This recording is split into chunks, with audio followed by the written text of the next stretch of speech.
Olá a todas e a todos, sejam muito bem-vindos a mais um Bitites de Ouro. Hoje com um autor, professor, escritor que muito prezo e admiro, o meu estimadíssimo Rui Zinck.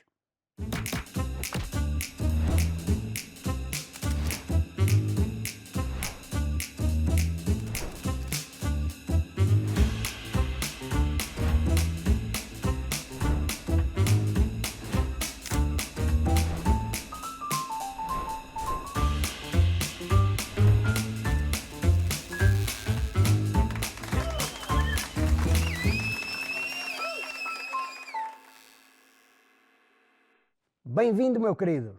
Muito obrigado, Pedro. Opa, que alegria. Estávamos aqui a falar ainda em off da alegria que é podermos desfrutarmos de um espaço tranquilo e maravilhoso como este. Enquanto estivermos aqui na entrevista, ninguém nos tira daqui. E é nosso. É Não, nosso, é é nosso. nosso. É. E a Quinta da Carlota, a fantástica Quinta da Carlota em Torres Vedras, momentaneamente é nossa. É. E portanto vamos desfrutar dela, não é? E vamos esticar, vamos fazer uma conversa à Fidel. Quer dizer, em vez de durar os 40 minutos habituais, a hora habitual, vamos fazer uma coisa para 3 horas. Para 3 horas, Que não é é? para este sofá, eu não saio daqui. Tu não, não, uma das coisas é quando tiveres que regressar a Lisboa, provavelmente vamos pegar no sofá e colocamos-te dentro do autocarro e arranjamos alguém que te tire do autocarro e coloque no metro para que possas ir para casa, porque tu continuas um resistente e a ser o único português até hoje que não tem carta de condução. Isso mesmo. E aí junta-se o útil ao agradável. Não só vou de autocarro, ou seja, um transporte público, mas ao mesmo tempo, se vocês me levarem nesta cadeira, neste cadeirão, as pessoas ficam a saber que eu sou importante. E isso é muito importante, tanto para ti como para nós, as pessoas saberem que nós somos importantes. Sim, até porque se depois tiveres o cuidado de dizer que vieste de podcast, as pessoas dizem, não, aquilo não se facilita, aquilo não se brinca, de facto é uma coisa extraordinária. Foste sempre alfacinha. Tirando alguns momentos de distração, em que vivi uns tempos nos Estados Unidos, outros tempos noutros lados, mas fui sempre alfacinha. Fui tipo Fernando Pessoa. Vivi para aí nos 6 ou 7 sítios, ou 6 ou 7 bairros de Lisboa. Isso justifica em parte aquela coisa de tu não sentires a necessidade de ter carro, porque Lisboa felizmente facilita isso. Há uma rede de transportes que te permite andar deslocado de um lado para o outro ou para outras zonas do país. E, Sim, é portanto, verdade. Se eu vivesse em Cascos de Rolha, onde é que tu vives? eu vivo na capital do mundo, Zinco. Se o mundo é redondo como as rotundas, São João da Madeira é a capital do mundo. Ok, sou o João da Madeira, mas podes andar lá a pé ou não? Posso. Podes andar a pé. Então, pronto. Posso. Mas se vivesse em Palassoulo, para lá de Miranda do Douro, na Terra das Facas, seria muito mais complicado eu andar e teria que ter um carro. Pois, eu tenho a ideia sempre que a malta do Norte tem mais carros, porque tem piores transportes públicos, se calhar, Sim. ou porque, enfim, não sei. Na década de 60, quem era o puto Zinc? Era aquele menino ratinho de biblioteca, estudioso, bom menino, agarrado à leitura, ou já eras um BDS? Ah, eu gostava de me imaginar como um malandro, assim, um tipo daqueles que parte tudo, mas na verdade eu era um bocadinho o Beto do bairro. Tu eras Betinho? Como é que é possível isso, pá? Quer dizer, eu cresci, a ver se eu consigo explicar isto, já foi há tanto tempo. Eu cresci num bairro castiço de Lisboa, ali junto à Moraria, entalado entre a Avenida e a Moraria, que é a Calçada de Santana, o bairro da Pena, onde a Amália também nasceu.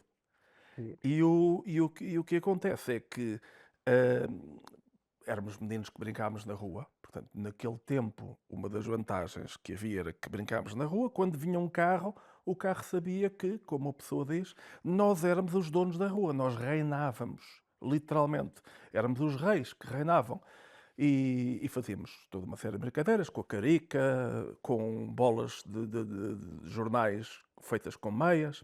Enfim, pintávamos tudo. O que é que acontece? Eu tinha contra mim 2 problemas. O primeiro problema é que era filho da professora de liceu e neto do enfermeiro, que era o representante da ciência do bairro. Portanto, em minha casa havia livros e tentava não se dizer muitas asneiras. E descia à rua, e obviamente que na rua eram todos um bocadinho verbalmente mais malandros do que eu. Depois, aos 7 anos, comecei a ser pitosga E, portanto, não há ninguém, passou a ser um ritual de iniciação no bairro inteiro. Havia excursões, como diria o Futre, havia caminhonetas de chineses expressamente vindas ao bairro da Pena, em Lisboa, para me partirem os óculos. E nunca ninguém que me tenha partido os óculos pagou. No liceu vinguei-me.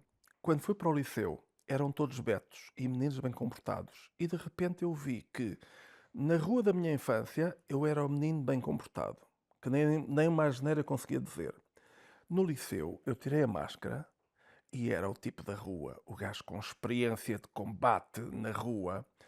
E foi muito, e foi muito engraçado e, portanto, compensou. Isso é espetacular. Quer dizer, no fundo, tu eras um híbrido, estás a ver? O Eu- híbrido no sentido que Pá, não é? eu era o Elão Moscão português. Era o Teslão, Era o Teslão. ou o Teslinho. Isso era espetacular. É esse background familiar e esse acesso a livros que faz com que tu comeces a apaixonar pela leitura. Agora começo a pensar que também, desculpa lá, que há um autocarro que também em Lisboa anda, e não sei se também no Porto anda, que é um híbrido, que anda em terra e depois entra dentro do Tejo, ou dentro Sim, do sim, Douro, também há lá um agora e desses. que não é o Teslão, é o hipopótamo. Aqui é o eu sei, lá em cima tem outro nome, eu não sei, Mas, não sei se o nome calhar disso, prefiro o mas há. nome de lá de cima, porque cá em baixo ter o O hipopótamo não é assim hipopótamo tão não. bom, já não quero ser híbrido. Sim, então foi este acesso aos livros, o facto de teres esse acesso em casa e esse grau já de educação fez com que te apaixonasses pela leitura. Não desajudou. Aqui é sempre muito isto, que é uma pessoa diz, nós somos todos self-made men, todos nós nos construímos a nós, mas é evidente que há um mundo que propicia as coisas. Portanto, tu podes tirar vantagem ou não. O filho de rico tem vantagens. O filho de alguém que pode pagar para ir estudar ao estrangeiro tem vantagens. Alguém que nasce no meio do cinema tem vantagens. Portanto, há sempre um pé na porta. Neste caso, Privilégio ajuda, não é? privilégio ajuda. E é um privilégio. Naquele bairro era visível, um bairro popular, um bairro operário, trabalhador. O meu avô era o representante da ciência no bairro, dava injeções de borla. E o que acontece é que ter livros em casa, sim, ajudava. Como ajudará hoje quem quiser que os filhos leiam. Que é ter livros em casa. Este é o meu método, que eu registrei já os direitos de autor, que é tenha livros em casa e não diga aos filhos para estudar. Simplesmente, uma vez por semana, avarie a internet e o televisor. E depois, ele tem que ir lá por ele próprio. É tão giro o que estás a dizer. Sabes que, no sentido de me forçar a ler um bocadinho mais há uns anos e de criar uma cultura de leitura em casa, a senhora que manda lá em casa teve uma atitude que foi à terça-feira não temos qualquer tipo de tecnologia cá em casa. Não há computadores, não há internet, não há televisão sequer. E, portanto, ela, eu e o meu filho tínhamos que ter alguma coisa para ler. E começamos a forçar-nos, inicialmente, a ter um dia de leitura e foi assim que eu fui começando a colocar também, a determinada altura, a minha leitura em dia e a estimular o meu filho para a leitura, até que ele encontrasse o registro literário de que gosta, no qual se sente bem, e eu fico muito orgulhoso quando vejo um puto hoje de 16 anos a fazer questão de comprar livros. E eu acho isso espetacular e isso foi um trabalho fundamental.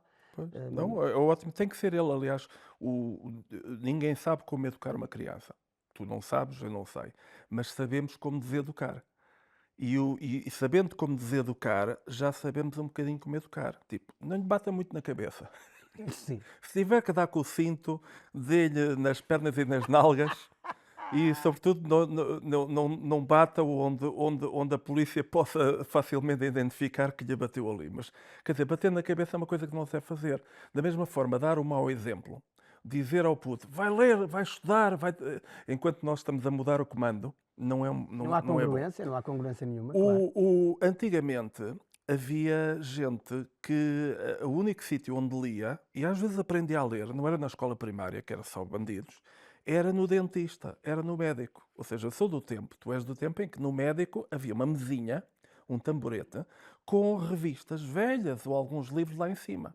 Agora, já nem no dentista as crianças podem ler, porquê? Porque há sempre um televisor a dar as notícias. Não, agora há uma coisa pior, que é tu estás na cadeira de dentista e tem um LCD por cima, portanto tu estás a ver o programa infantil enquanto... que é extraordinário. Pois, Um- o teu dentista é mais fino que o meu, é só para dizer isto, Pedro. O meu ainda não tem lá o LCD e se eu vou ao dentista ele não põe coisas para Não tem nada crianças. disso? Põe filmes porno, se calhar Não, muito. mas estás a ver, mas eu trocava o meu dentista pelo teu rápido. Olha, vem para Lisboa. Isto na capital realmente é outra coisa, é. pá. Olha, um dos primeiros livros que me fizeram apaixonar pela leitura foi o Olhai os Lírios do Campo, Sim. do Érico Veríssimo, que parte de um salmo religioso para uma ideia de romance. Edições de livros do Brasil. Tu Edições deves Livres te do Brasil. lembrar que isto é engraçado, nós lembramos até do formato, Do lembramos formato, sim, sim, sim, sim. Foi um dos primeiros livros que, lendo ainda novo, me fizeram apaixonar pela escrita, porque eu sentia que, quando estava a ler, estava a criar um filme na minha mente. Portanto, o livro é bom para mim quando, à medida que eu estou a ler, eu estou a ter todo o filme a passar na minha cabeça. Isso que estás a dizer é muito bonito e há o contrário. Que lembraste-me agora do contrário, que há um livro de ficção científica, não sei, não tenho aqui o nome do Sim. autor, acho que é John Brunner, qualquer coisa assim. É um livro dos anos 70 e é um livro de ficção científica daqueles que adivinham o futuro. Já tem lá um presidente dos Estados Unidos chamado Obama, Sim. feito nos anos 70, e tem uma cena muito engraçada, que é um hippie que fica todo drogado, fica todo janado durante vários dias, fechado numa casa a ver televisão. E ao fim daqueles dias, ele teve aquele tempo todo a ver televisão, só a ver televisão, e depois ele diz: Ei pá, não sabia que tinha tantas ideias dentro da cabeça. Ora, O a inverso piada, também acontece, não a é? piada é que ele pensava que as ideias eram dele, não eram. Estava só a ver televisão. Com um livro, aquilo que tu disseste é isso que é. O livro é bom para nós se o livro nos dá ideias dentro da cabeça. Mas essas ideias dentro da tua cabeça, essas imagens, és tu que as constróis.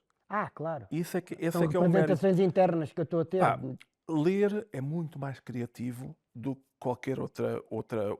do que ver qualquer outro espetáculo. Por uma razão simples. Porque em ler tu comandas o tempo. Tu lês ao teu ritmo. O filme tem a duração para toda a gente. Milhões de pessoas veem o mesmo filme e dura o mesmo No tempo. mesmo espaço de tempo, claro. Mesmo que agora seja no iPad e possam ir ver aos bochechos, a duração do filme não altera. São 90 minutos.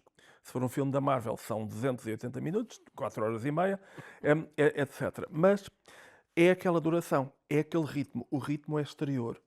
No livro, o ritmo vem de dentro. Tu és o dono do livro. É mesmo uma coisa maravilhosa.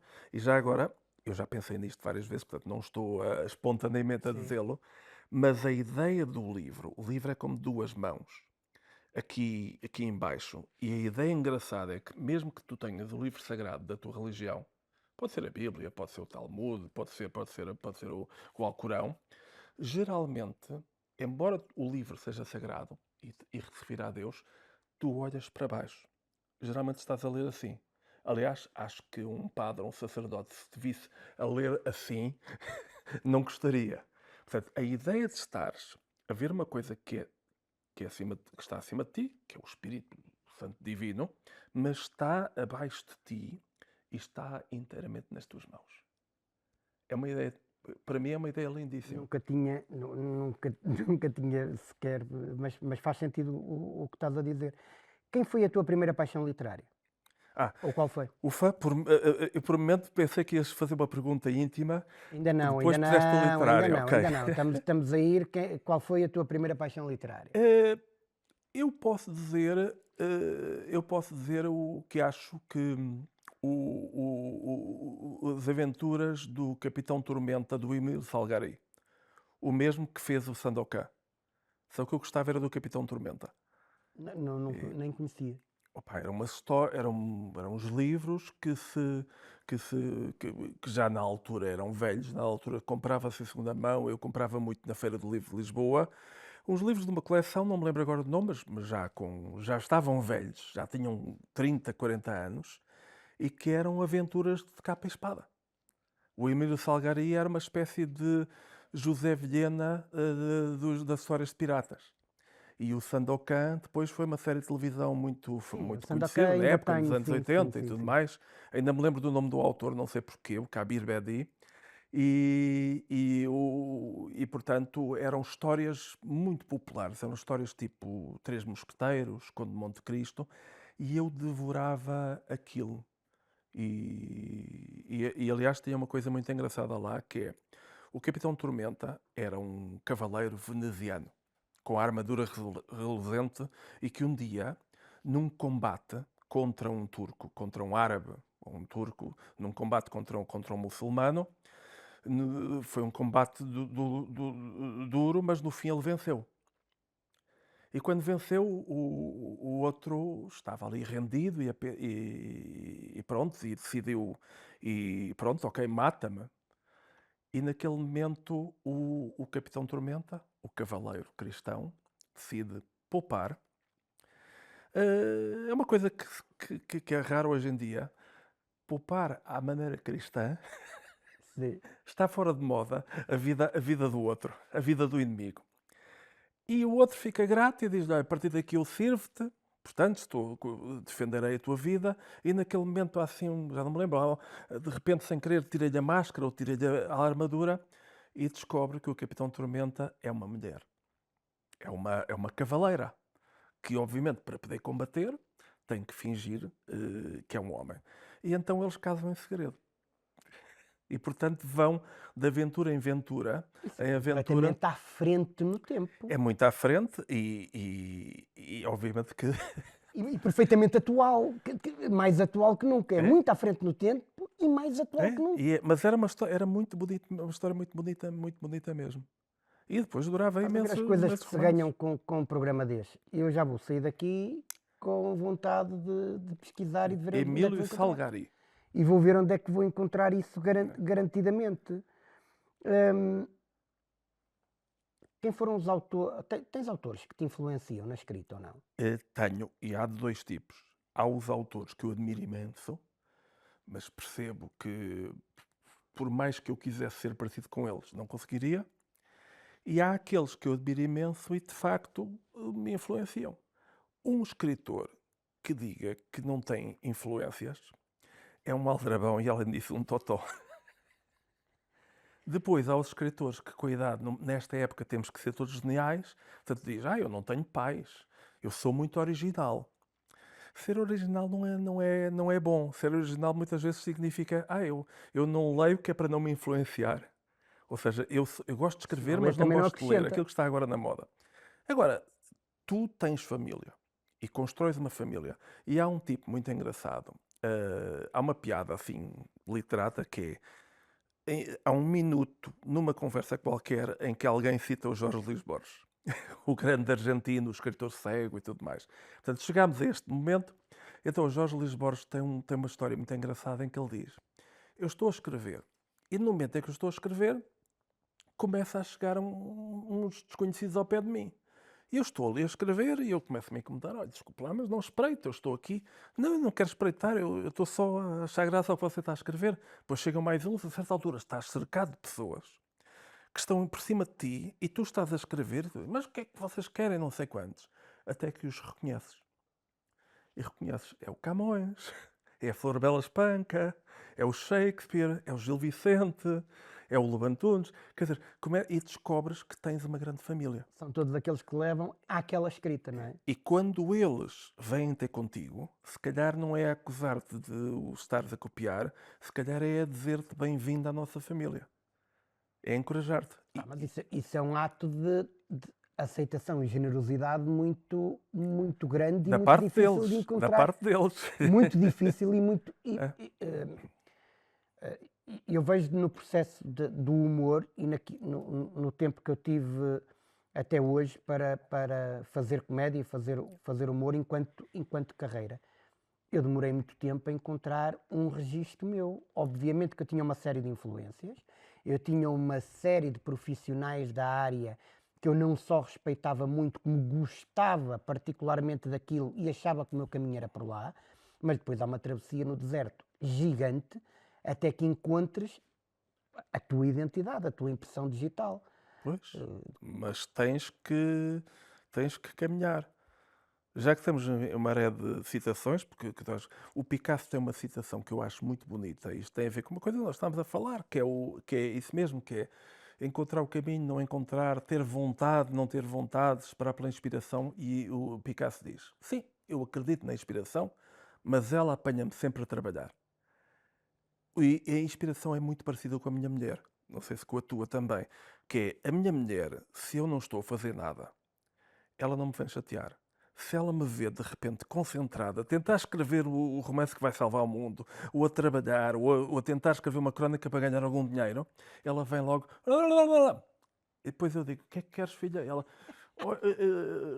Depois, ou ela me diz: preciso que vais comprar um saco de batatas, ou ela me diz: agora não quero falar contigo, já não interessa porque não me escutas. Portanto, a inspiração, seja homem ou mulher, gosta de nos apanhar, gosta de nos interromper quando estamos a trabalhar. E por isso ela só chega, pelo menos a mim só chega quando eu estou a fazer alguma coisa.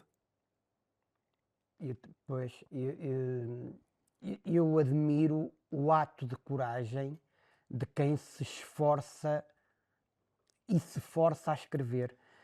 Estávamos a Mas falar disso agora há pouco, tu que é, fazes isso, só que eu, fazes de outra forma. sim, ainda que é mesmo um ato de um gigante esforço para mim ter que escrever, ter que fazer, quando, quando eu sei que tu tens que estar permanentemente a fazer isso.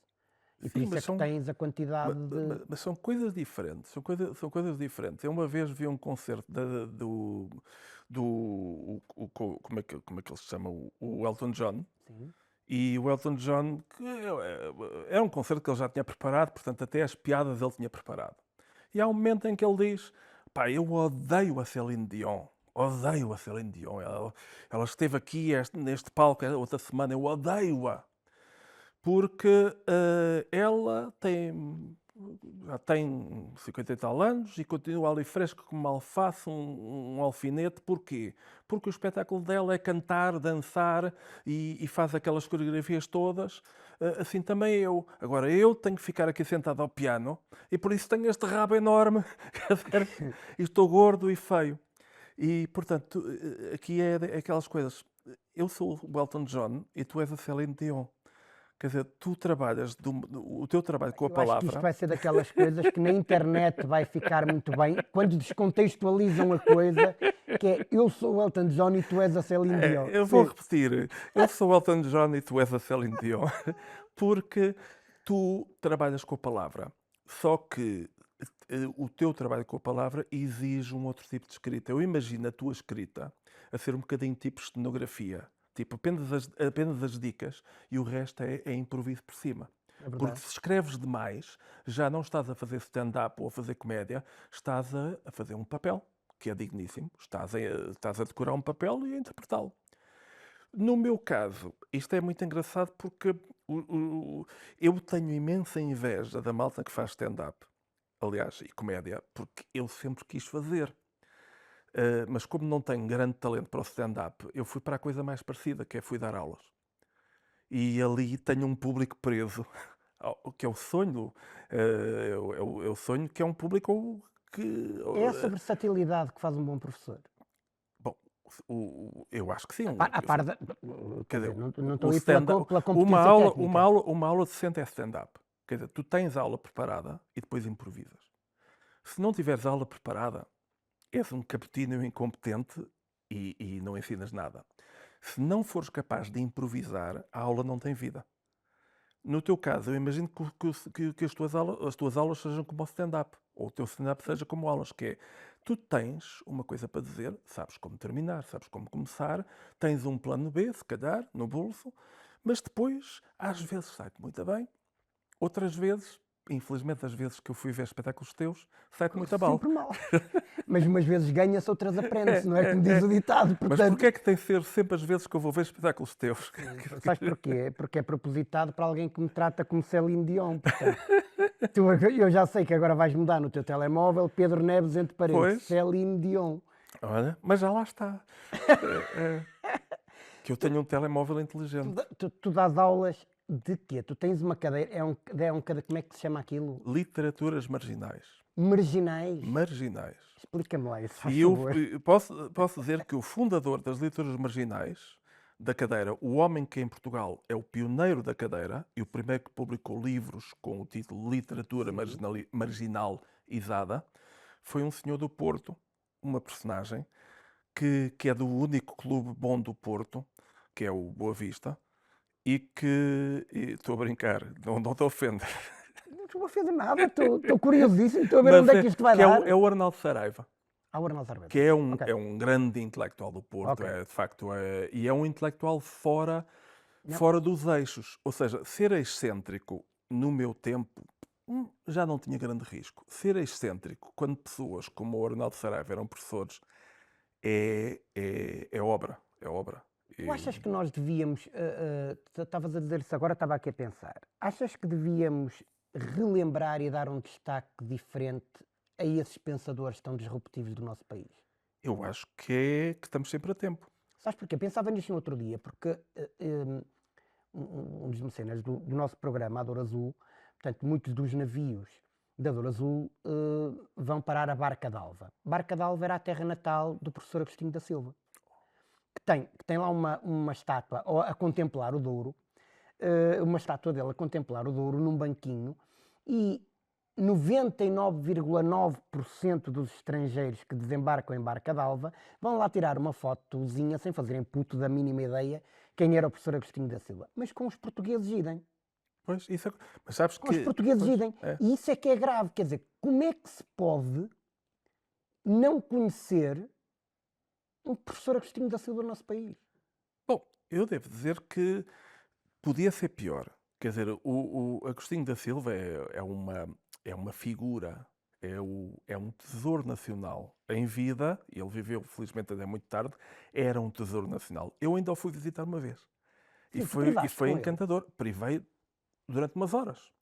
Como nós com este sofá, com estes Com o nosso sofás. palácio de hoje, não é? Privei com ele uma manhã, fui levado por um amigo e foi uma maravilha. E felizmente ele tem muitos seguidores. Quer dizer, agora, tu não podes esperar que todos os portugueses o conheçam e conheçam a obra. Podes Não, mas desejar... eu acho que merecem, numa altura em que tanto lixo é propagado Sim, e tanta coisa é-te impingida, lá está, informação não é conhecimento. Eu acho que alguma coisa devia ser feita para que pessoas como ele, pessoas que trouxeram tanto ao pensamento português, deviam sim, ter outro sim. grau de destaque. E no caso dele, como de muitos, com uma bonomia e uma humanidade espantosas, que é uma coisa que falta muito hoje. A palavra humanidade está a ficar fora de moda. Estamos a ser desumanizados por tudo quanto é canto. Mas o Agostinho da Silva, tenho uma admiração enorme por ele. Acho que, apesar de tudo, é muito menos esquecido do que muitos outros, infelizmente.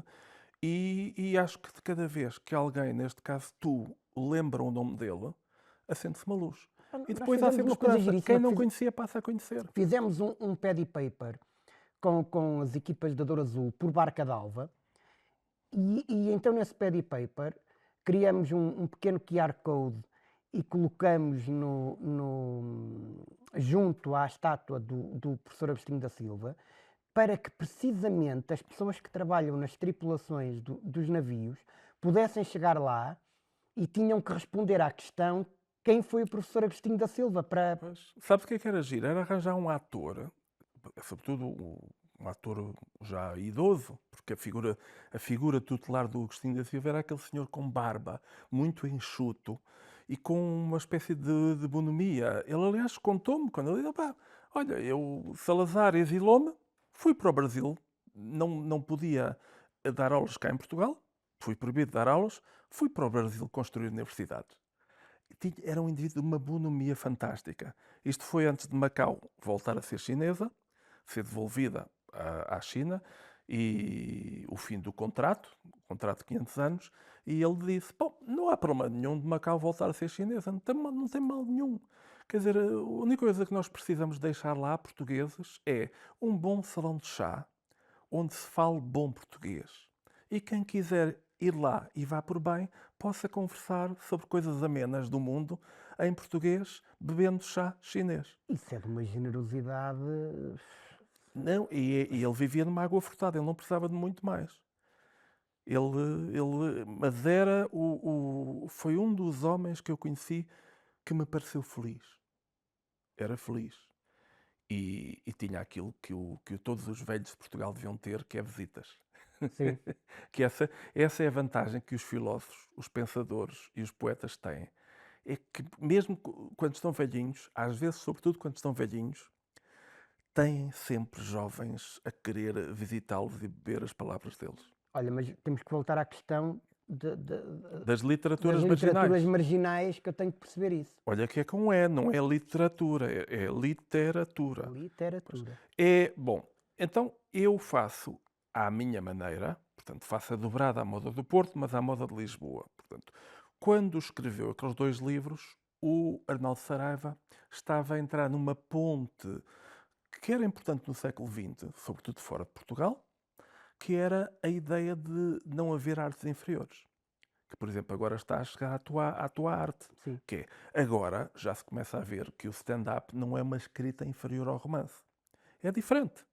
Agora já se começa a ver que a banda desenhada não é uma arte inferior. Até houve um livro que ganhou o Pulitzer em 1985. Portanto, já não se fala de banda desenhada, de quadrinhos, fala-se de novelas gráficas, romances gráficos.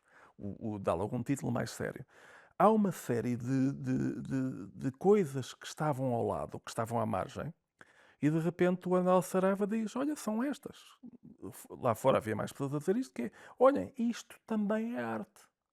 E quando 2 pessoas estão a fazer arte em conjunto, não são meio autor, são autor completo. Como no cinema, como no teatro. Portanto, estamos a trabalhar em conjunto e não é apenas eu ser meio autor, até se calhar sou mais autor. Posso ser brejeiro? Podes, pode. Ok. É muito, Houve o podcast a é meu. ideia do gênio que está sozinho no seu quarto e que é melhor que os outros porque está a fazer a sua obra sozinho, mal comparado, é como dizer que um adolescente que se está a masturbar sozinho no seu quarto é mais homem do que se estiver a copular com uma moça da sua idade. Portanto, a ideia de que eu perco qualidades, que é uma ideia um bocadinho xenófoba e racista, que é, se eu tocar num corpo estranho, já deixo de ser eu próprio.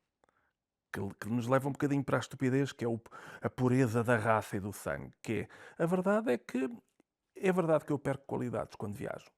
Nunca voltas a mesma pessoa. Vais a Badajoz comprar caramelos e já vens a dizer olé, já vens a modificado, mas isso é bom. Isso é bom. Tu casas, tu ainda és casado, não é? Se tua mulher Sou. ainda não te deixou. Ainda não. É pá, já há mulheres com compreensão lenta. Não, é psicóloga. Ah, Sabes? ok, Portanto, então percebe. justifica. Tem um doente em casa. Tem- Pois, é. A minha não é psicóloga, mas é sádica. Ah, também- pronto, é basicamente a mesma coisa. Mas é um bocadinho aquilo que é no momento em que nós casamos, ou seja, tentamos construir uma coisa com outra pessoa, nós estamos a deixar de ser nós próprios. Quer dizer, a menos que sejas um bruto. Quer dizer, o amor é a negociação. E quem souber isto é logo melhor na cama. Quer dizer, aquelas pessoas que é, eu cá sou assim. É pá, depois são sempre na cama. Não, eu vou para a cama e aquela coisa é negociar. Qualquer coisa, aquilo não sei quantos. Isso assim, tu estavas a falar sobre quando vamos a Badajoz e compramos caramelos, já voltamos pessoas diferentes. Sim, Tu deste aulas nos Estados Unidos, isso mudou-te. mudou-me muito. Eu já tinha ido aos Estados Unidos antes de ir lá. Como todos nós somos americanos ou americanos, tu conheces qualquer português, com sorte, conhece 100 ou 200 ou 1000 vezes mais como funciona um tribunal americano do que como funciona um tribunal português. Os outros Porque filmes. estás farto de ver séries, ver filmes, ver tudo, ver essas coisas todas. Portanto, eu já tinha ido aos Estados Unidos na cabeça, tinha visto imensos filmes americanos, adorava o Woody Allen, adorava os irmãos Marx, adorava todo o tipo de filmes, tinha ficado assustado aos 14 anos, não consegui pôr os pés numa piscina durante meses no verão, por causa de ter ido ver o tubarão. Isso afetou-te? Tinha medo de que o tubarão me aparecesse na piscina. Pá, é o excesso de imaginação. Que eu, parte da minha cabeça, sabia que o tubarão não estava na piscina. Mas a outra parte, ao fim de 30 segundos, entrava em pânico. E aí era melhor sair antes que tivesse um ataque de coração. Mas então, eu aliás escrevi uma história do ponto de vista de dois americanos, que é o Hotel Lusitano, antes de ir aos Estados Unidos. Portanto, antes de ir aos Estados Unidos, eu disse, vou escrever um romance. Como é que eu escrevo um romance? Opa, tenho que falar sobre uma coisa que eu conheço, que é Lisboa, Portugal, e vou usar um ponto de vista de alguém que eu não conheço. Então o narrador é um americano. Obviamente que a história começa em Nova Iorque e houve lá umas partes que eu depois percebi que eram muito ingênuas. Eu pus dois jovens de 20 e tal anos a morarem na Quinta da Carlota. E depois percebi tarde demais que não é bem assim. Quer dizer, mas esse exercício de imaginação ajudou. Depois, em 1989, fui de facto dar aulas. Fui para o Michigan e acabei a fazer a Route Foste 66. para o sítio que eu não posso dizer aqui com a minha deficiência da fala, que é Massachusetts. Massachusetts. Tu também cicias? Pois. Pois nós somos então, nós somos colegas ciciantes. Agora Claro. percebo porque é que nos amamos. Porque somos sopinha de massa. Somos mais ou menos os dois, é isso. E o que é engraçado é que nós somos sopinha de massa. Agora vou ficar, vou Vais ficar agora consciente. É como os gagos. Agora que me lembraste que eu gaguejo, é que eu vou começar a gaguejar.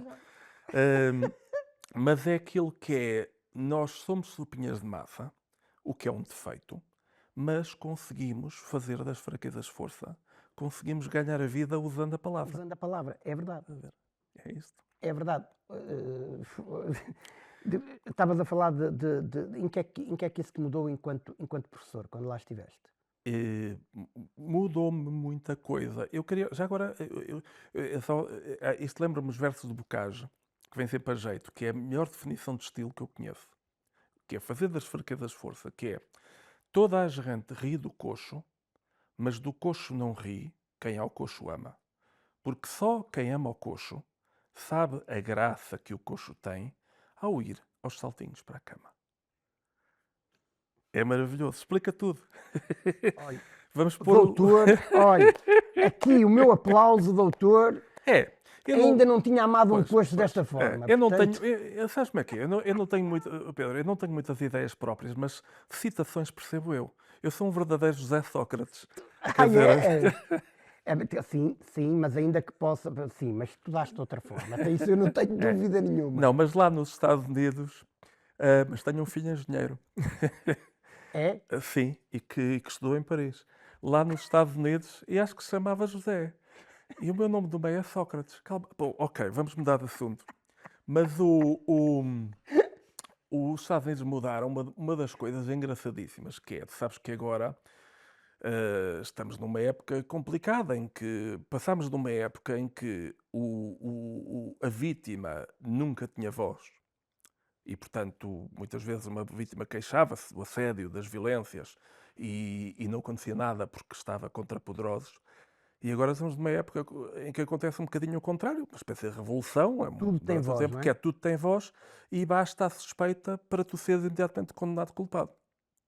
O que me faz, nos anos que ainda me restam para dar aulas, andar muito fininho em cima do arame. Ora, o que acontece é que uma das coisas que me deu jeito nos Estados Unidos foi que quando lá cheguei eles disseram-me logo, olha, você tem que ter horas de atendimento para os alunos e há uma regra, nunca feche a porta quando receber no gabinete um aluno ou uma aluna. Ou mesmo se for uma tartaruga. Deixe a porta sempre entreaberta, nunca a feche. Porque se a fechar, se houver um problema, eh, nós disparamos primeiro a americana e pedimos desculpa depois. Então o que acontece é que eu fiz isso, aprendi essas regras e gostei muito de lá viver. Foi a primeira vez que eu vivi num sítio com neve durante 9 meses, até a altura de 1 metro. Foi assim, uma experiência muito engraçada. E depois, quando voltei para Portugal e fui dar aulas para a faculdade, eu passei a aplicar essa técnica do professor, quer que feche a porta? Eu, não, deixa a porta entreaberta. E os alunos olhavam para mim como um tipo maluco, excêntrico. Eu ficava todo vaidoso a dizer, eu trabalhei nos Estados Unidos da América, E lá ou não se seja, fecha a porta. eu sou um tipo viajado, portanto, eu cá sou, parece o Bernardo Pinto de Almeida do Urban, eu sou um tipo viajado, portanto, era um bocadinho de pretensão da minha parte, e os meus colegas olhavam para mim como maluco. Este gajo é maluco. Até que, 40 anos depois, todos olham para mim e dizem, porra, este gajo era bruxo, este gajo é que foi esperto. Claro, claro. E isso faz com que tu hoje, eh, isso condiciona o teu processo criativo hoje. Como Esta cultura woke que andamos agora a ter Sim, e esta. condiciona. Condiciona não mais do que a época antes. Ou seja, eu acho que o woke é apenas um novo termo para uma coisa que sempre houve gente a querer fazer, que é chatear os outros. Chatear os outros. Se eu puder, as pessoas que não têm alegria, como não têm alegrias próprias, pelo menos têm alegria a ver o outro escorregar na casca de banana ou ter azares. Eu cresci, não sei se tu também, num país com uma tradição de quase 500 anos de censura. Um grande escritor, grande intelectual, grande ensaísta, eu disse escritor, mas sim, é um escritor de ensaios, como o Agostinho da Silva também era um grande escritor. O Jacinto Prado Coelho, no seu livro sobre a originalidade da literatura portuguesa, um dos traços distintivos que ele lá põe, e escreveu o livro de Salvo Erro em 78, é a censura. Nós tivemos censura contínua ao longo de quase 5 séculos. Ora era a Inquisição, ora era o rei, Ora ora era era a República, política ora era religiosa, política, ora claro. era religiosa, era isto. E a tradição portuguesa, de muitos poetas e escritores, do Camões ao Bocage, ao António José da Silva, que foi morto pela Inquisição no século XVIII, o nosso melhor autor de teatro, ao José Vilhena, que alegrou a luta, alegrou o mundo de Salazar antes do 25 de Abril. O homem fazia livros, ia preso e tudo mais. Uma tradição uma coisa que eles têm em comum é que todos foram presos. Todos foram parar com os costados na cadeia por causa da cultura woke da época. Portanto, para mim o woke é apenas uma forma de Isso é uma cozinhar visão interessante. uma coisa O que velha. mudou foi a terminologia e não necessariamente o E acontecimento. mudou também uma coisa, quer dizer, nós sempre pensámos, quer dizer, uma das coisas antigamente do mundo xenófobo, racista, era nós somos melhores que os outros, não é? Antigamente a palavra indígena era uma palavra negativa, os indígenas estão abaixo de nós somos civilizados, eles são selvagens, as mulheres não têm direito a votar. A minha mãe, que teve um pai que a pôs a estudar, ela ainda teve um professor uma vez a dizer-lhe vá para casa cozer meias, num tempo em que o professor podia dizer isso. Hoje, se eu disser, oh menina, vá para casa cozer meias, eu no dia seguinte estou posto na rua. Sim. E eu acho muito bem.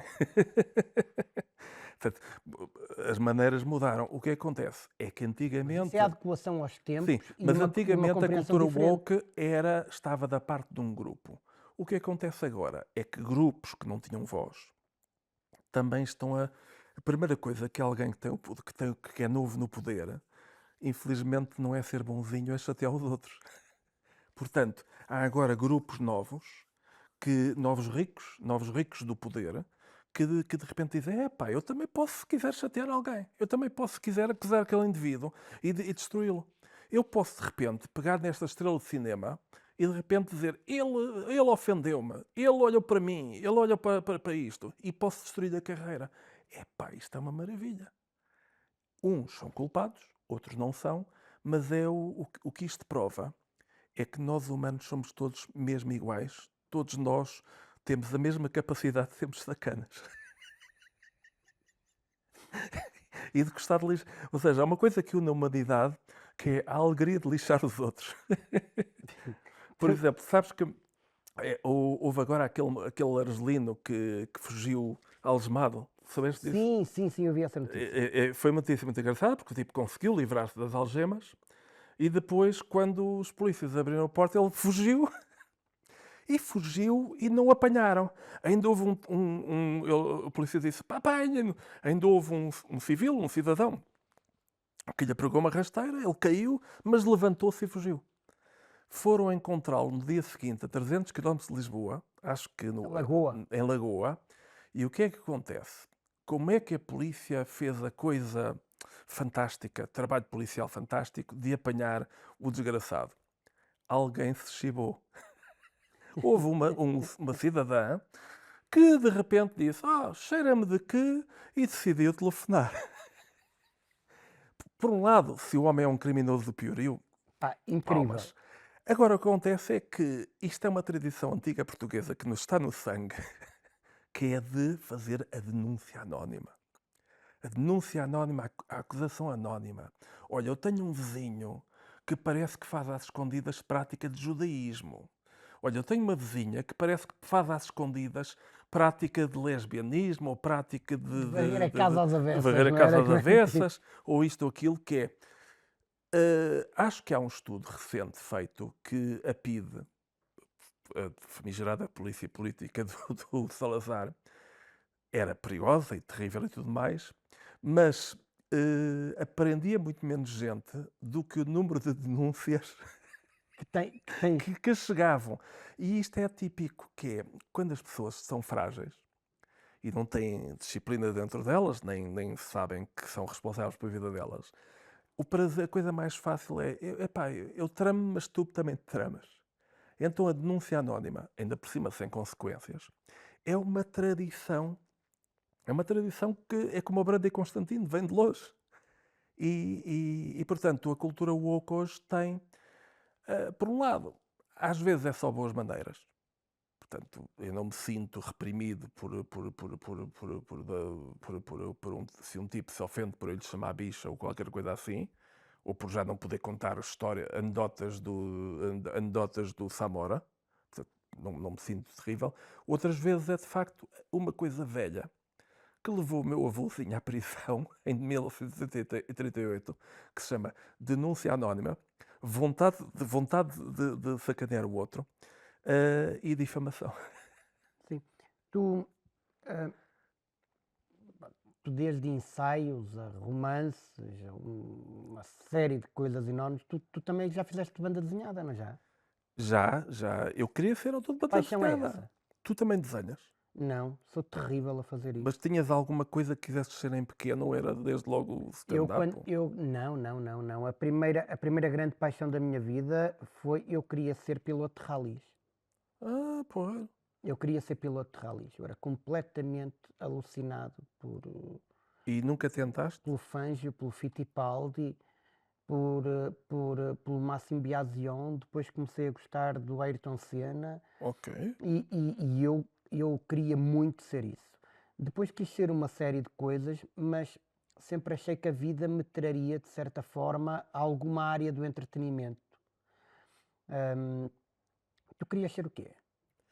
Eu queria ser autor de banda desenhada, Foi. mas queria ser desenhador. Eu desenhava muito bem em criança. E era como aquelas crianças que têm uma linda voz. Portanto, ótimo para cantar no coro. E, portanto, tinha jeito, tinha mesmo jeito. Ganhei um prémio na República, que é um jornal dirigido pelo Raul Rego, e que era o jornal mais da oposição. Num tempo em que, nos anos 60, como tu sabes, os jornais saíam 3 vezes por dia, 4 vezes por dia, e era uma coisa, era uma forma poderosa de comunicação.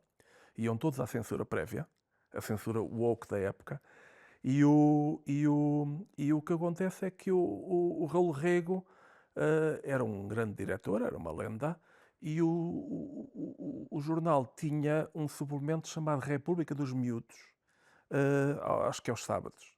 E aceitavam desenhos, e eu aos 4 anos comecei logo a enviar desenhos. desenhava os dinossauros e os tigres que o meu pai, que estava em Angola, era professor lá, estaria a encontrar todos os dias. E dizia para o meu pai, que está em Angola, para o meu pai, que está em Luanda e tudo mais. E fui colaborador da revista durante 5 anos. E cheguei mesmo a ganhar um prémio. Um prémio de desenho na categoria dos, acho que 6, 7 anos, ou 6, 8 anos, que foi um livro do Asterix nos Jogos Olímpicos. O prémio que recebeste Sim. foi das minhas primeiras paixões de banda desenhada. A minha tia, a irmã da minha mãe, tinha, que é professora de português, tinha a coleção completa dos livros do Asterix e eu relia aquilo. Dizendo, é engraçado que ela hoje tem numa quinta que tem em Penafiel esses livros e eu, das poucas vezes que lá consigo ir, mas quando vou, sinto-me sempre tentado a pegar neles e a ver, é muito interessante. Olha, tem a ver, tu estavas há bocado a falar dos escritores que me influenciaram, e um escritor que me influenciou e que eu acho que é um escritor genial é o autor do Asterix, que é o Goscinny, que era a alma do Asterix, era ele que escrevia.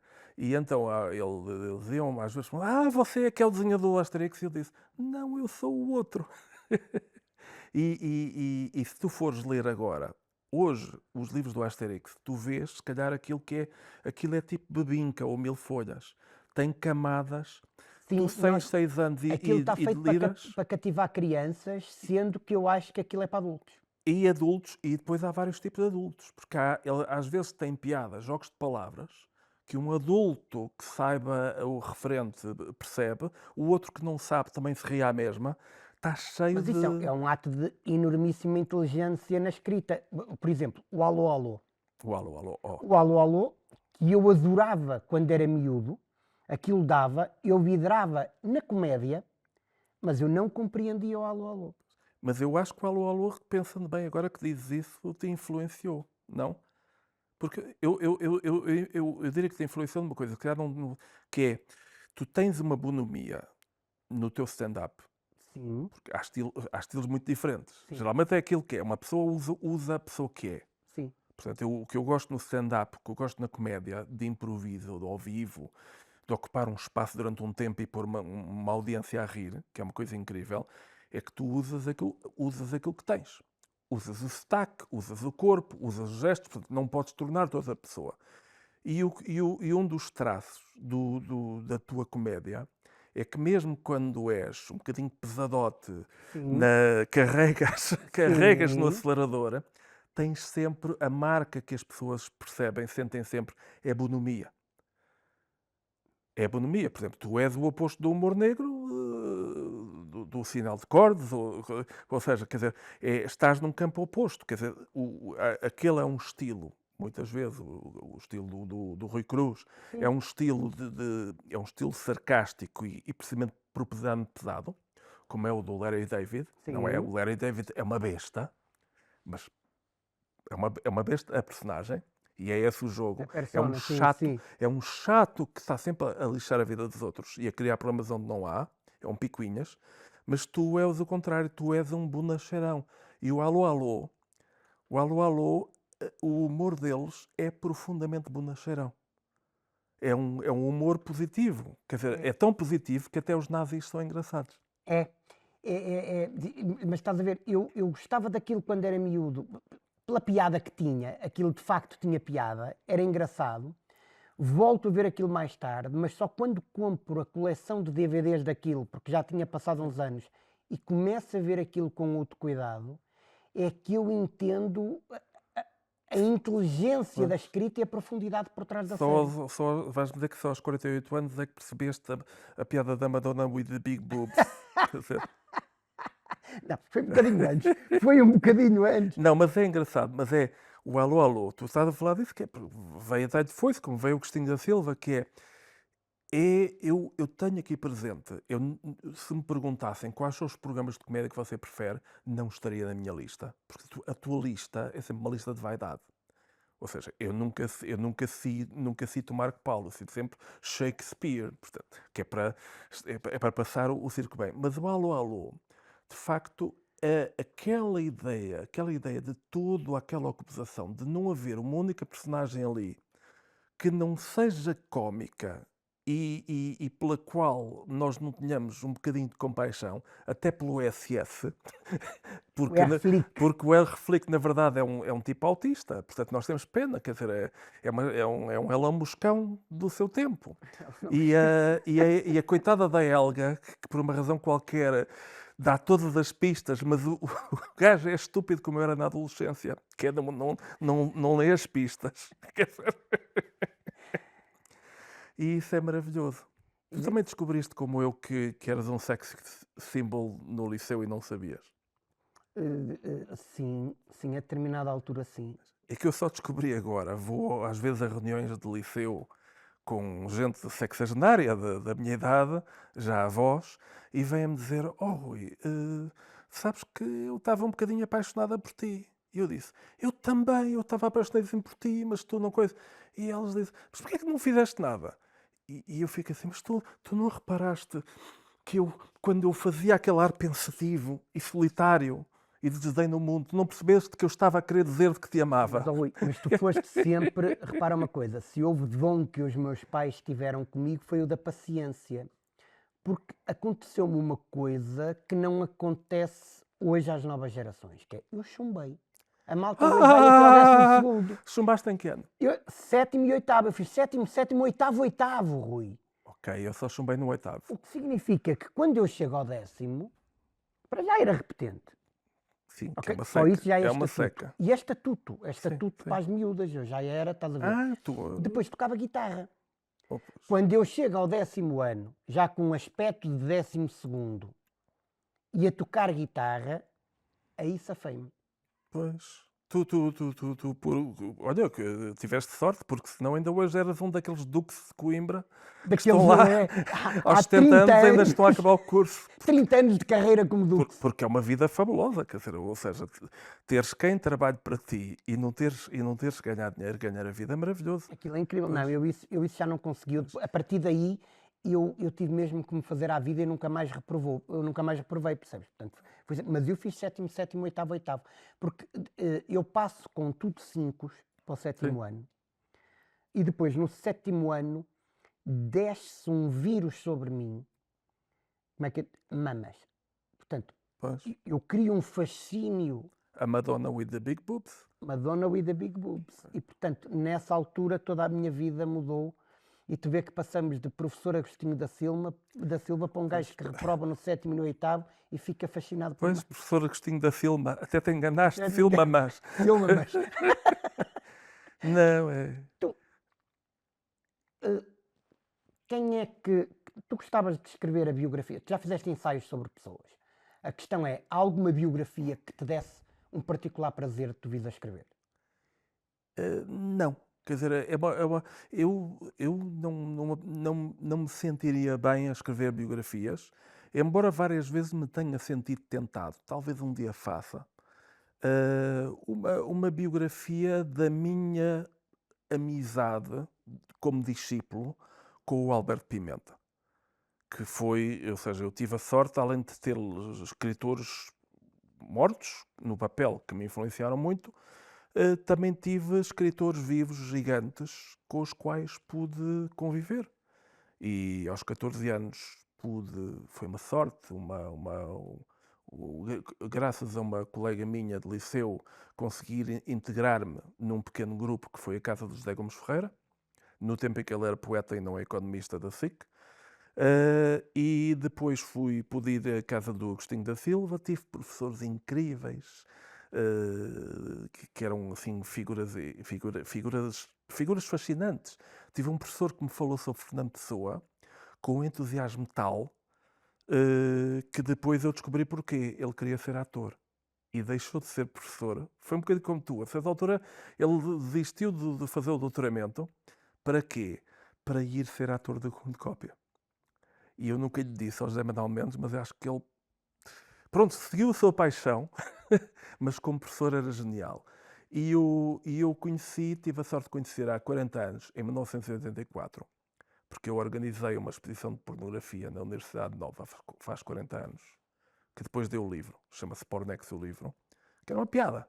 Era uma piada, só que era uma piada 10 anos depois do 25 de Abril.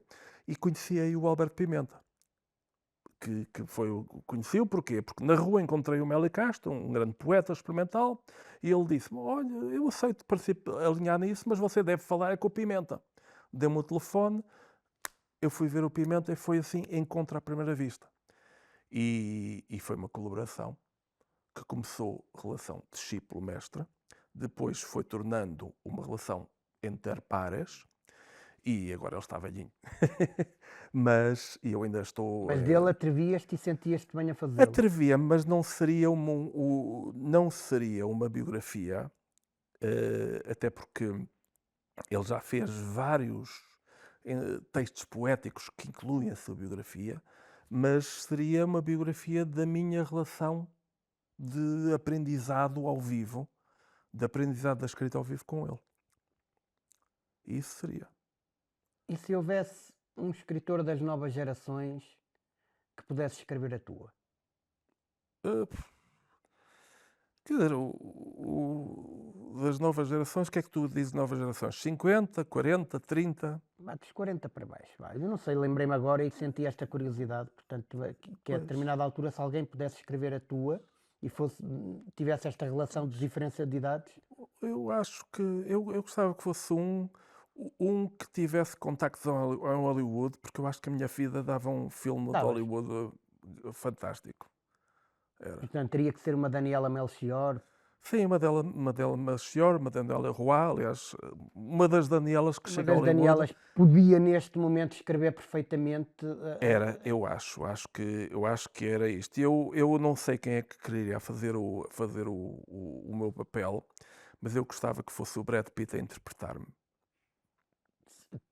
Assim, o que eu acho nisso não me parece mal, acho que estás a ser bastante humilde. Sim, quer dizer. Acho que estás a ser bastante humilde porque ele já está a ficar acabadote. Pois. Há a malta nova com outro LA que poderia... mas eu não sei quem são. Tu ainda és tão old school, portanto, terminas ali na questão de... Mas a ti tu imaginas o quê? A Céline Dion, eu não sei se ela é atriz. A Céline Dion... A fazer o teu papel, a fazer a tua biografia. Conchita Wurst.